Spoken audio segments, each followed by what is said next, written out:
You watch a 30-second life hack video on installing or repairing a household tool.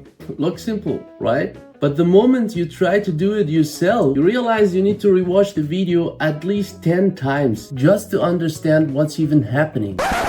You move to a new country and no matter how hard you try, learning the language feels impossible. Or maybe you watch a video tutorial explaining how to start a YouTube channel from scratch.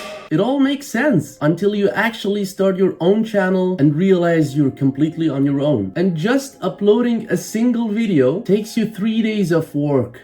At this point, 3 things might cross your mind. 1. You feel useless and start thinking you're just not good at anything. 2. You feel special, like maybe this path isn't for you and you should be doing something bigger and more important. 3. You assume other people are just lucky or naturally talented geniuses who were born with this ability.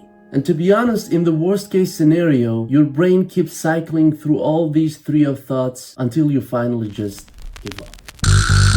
Hey everyone, it's Sid and I'm back with another video. Chances are you felt stuck, unmotivated, or even like you're better than this at some point. In this video, I'm gonna break down why this happens and more importantly, how to get past it. And trust me, the last tip is the most important one. So stick around till the end. If you like the video, please don't forget to like and subscribe. And if you have any thoughts or suggestions, please drop them in the comments below. I really love to hear them. Alright, let's get into it. Expectation versus reality gap. You imagine yourself nailing a new skill, but when reality doesn't match that vision quickly, it feels like you're failing. Take life hack videos for example. You never see the person messing up, so your brain assumes the process is flawless. But trust me, before filming, they probably practiced multiple times and screwed up big time. Even during recording, they might have failed, but do they have to show that to us? Of course not.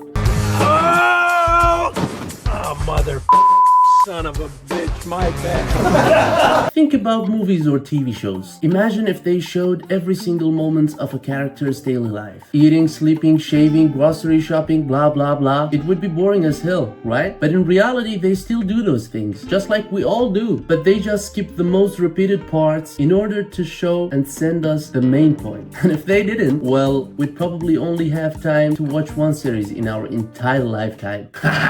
The problem is we only see the polished version of people's efforts. So when we struggle in real life, we assume we're the problem, when in reality, messing up is just a part of the process.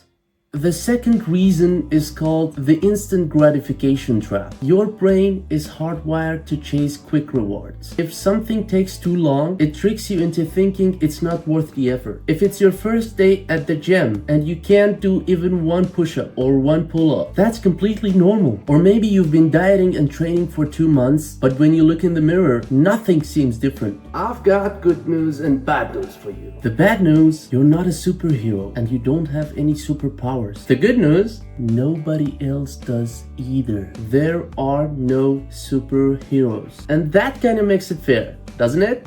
Self-worth tied to performance. Sometimes you're consistent, you see progress, but deep down you feel like what you're doing makes you look like an idiot.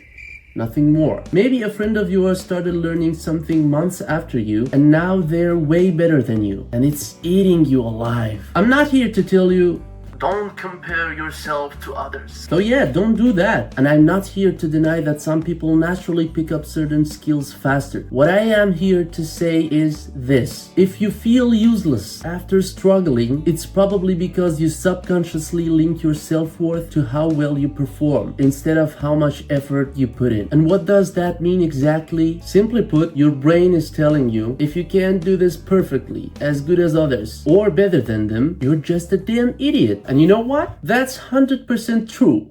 Let's accept the fact whenever you start something new, you are the dumbest person in the room at that thing. If someone else starts a month later, then congrats! You're the second dumbest person in that field. And that's not embarrassing, as long as you keep moving forward. The more you improve, the less dumb you become. But let's be real, the more you learn, the more you realize how much you still don't know. That doesn't mean you're a complete idiot though. I hope you're getting what I mean here. But here's the key. Reaching that level of humility, realizing realizing how much more there is to learn doesn't mean you should ignore how far you've come. You've put in work, you've made sacrifices, and you've learned so much. Give yourself a goddamn credit. For example, I used to beat myself up not being able to crack jokes in German and make people laugh. Until one day I asked myself, bro, can a German even say hello in my language? Right now, I can at least handle all my official paperwork on my own. Could I do that in my first 5 months in Germany? Hell no!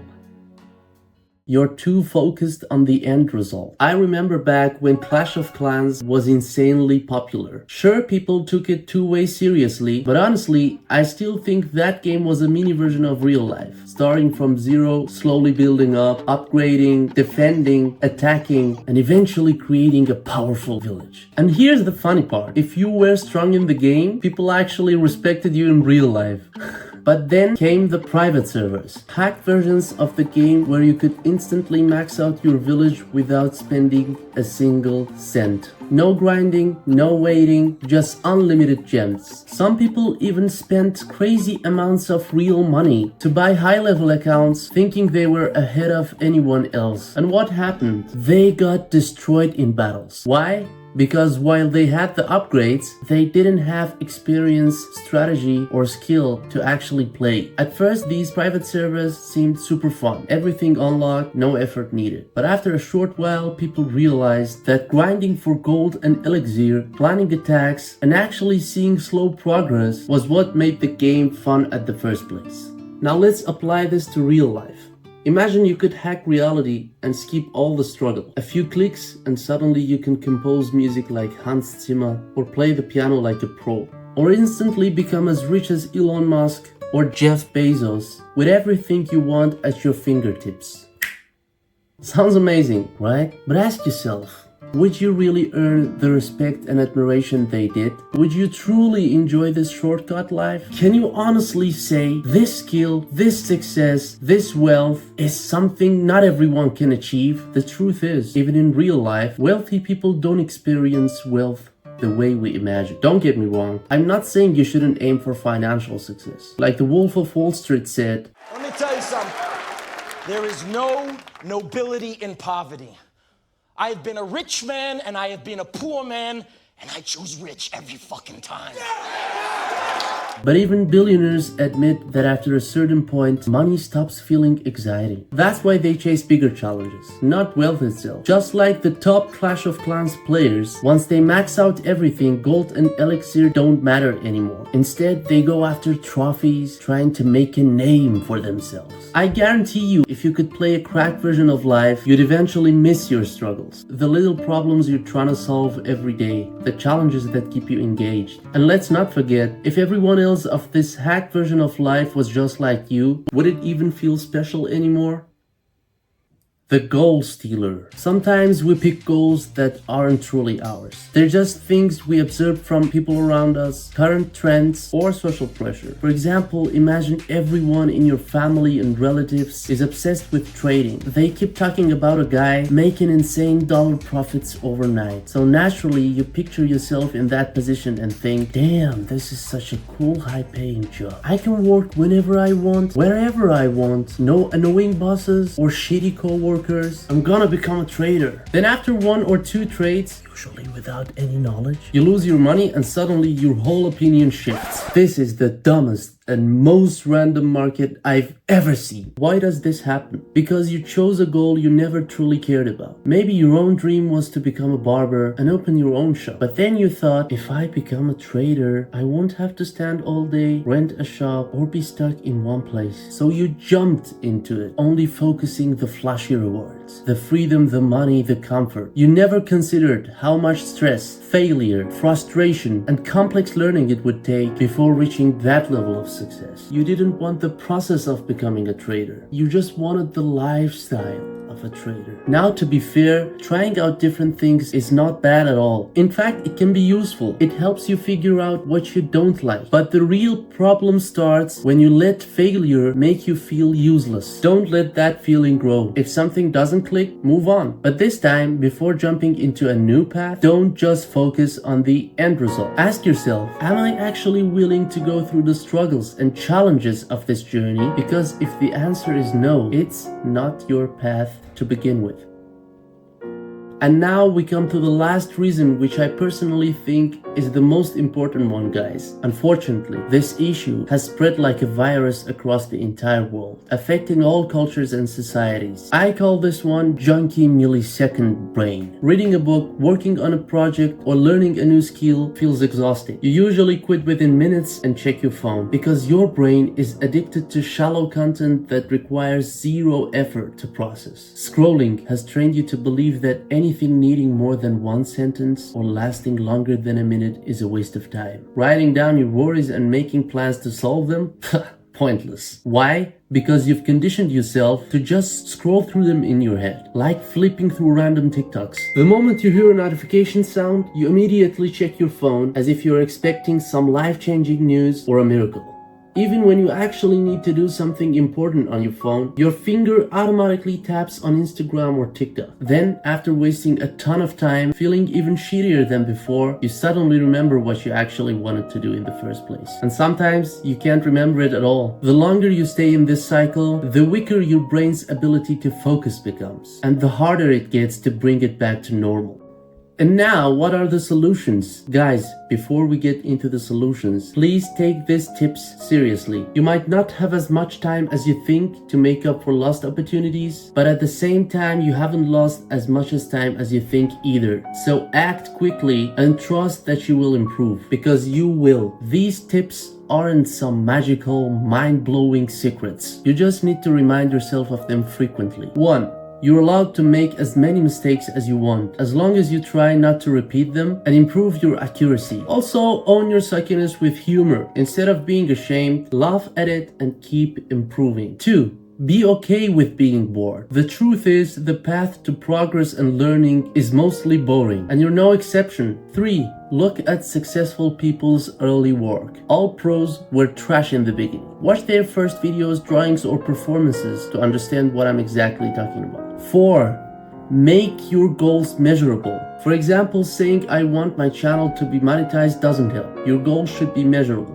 If I were you, I'd say in the next 12 months, my channel must be monetized, so I'll post at least one video per week, which by the way is exactly what I'm doing. 5.